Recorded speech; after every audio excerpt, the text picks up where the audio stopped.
Hey, this is Ken from the Information Nation.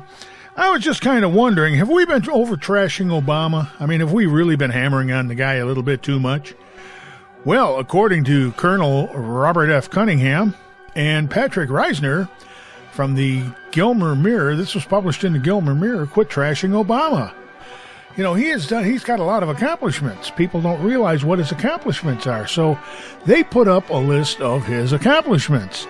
For example, Barack Obama is the first president to apply for college aid as a foreign student and then deny he was a foreigner. He's the first president to have a Social Security number from a state he'd never lived in. He's the first president to preside over a cut of the credit rating of the United States. First president to violate the War Powers Act, the first president to be held in contempt of court for illegally obstructing oil drilling in the Gulf of Mexico. He's the first president to require all Americans to purchase a product from a third party. He's also the first president to spend $1 trillion on shovel-ready jobs when there's no such thing as a shovel-ready job. He was the first president to abrogate bankruptcy law and turn over control of companies to his union supporters. Barack Obama is the first president to bypass Congress and implement the DREAM Act through executive fiat.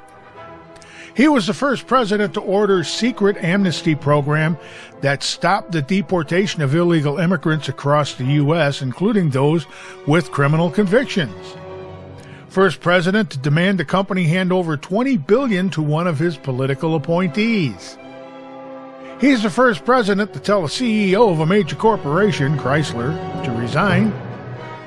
He was the first president to terminate America's ability to put a man in space. Barack Obama is the first president to cancel the National Day of Prayer and to say that America is no longer a Christian nation. He's the first president to have a law signed by an auto pen without being present.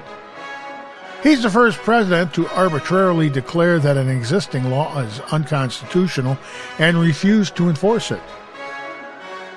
He's the first president to threaten insurance companies if they publicly spoke out on reasons for their rate increases.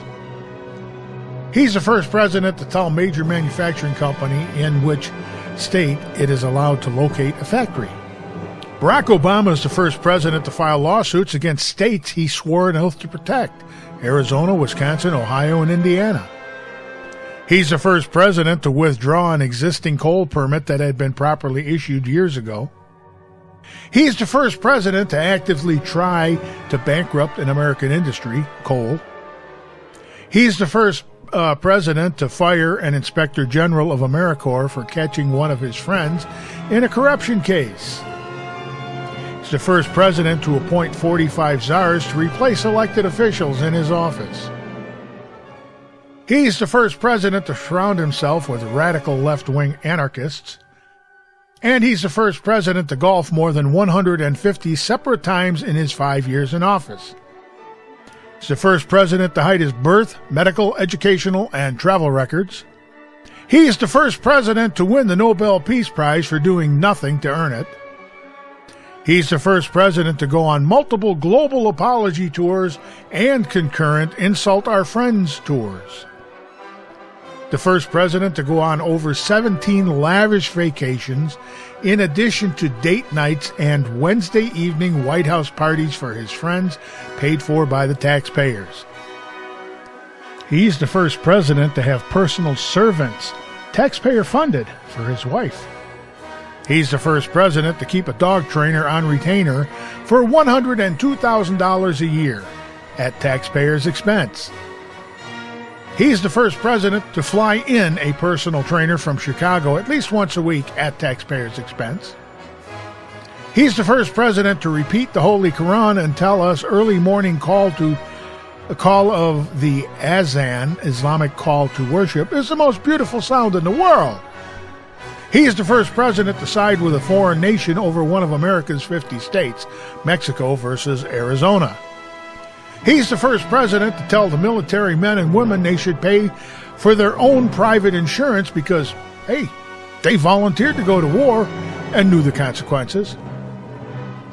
Then he was the first president to tell members of the military that they were unpatriotic for balking at his last suggestion Thank God he didn't get away with that one. How's that hope and change thing working out for you?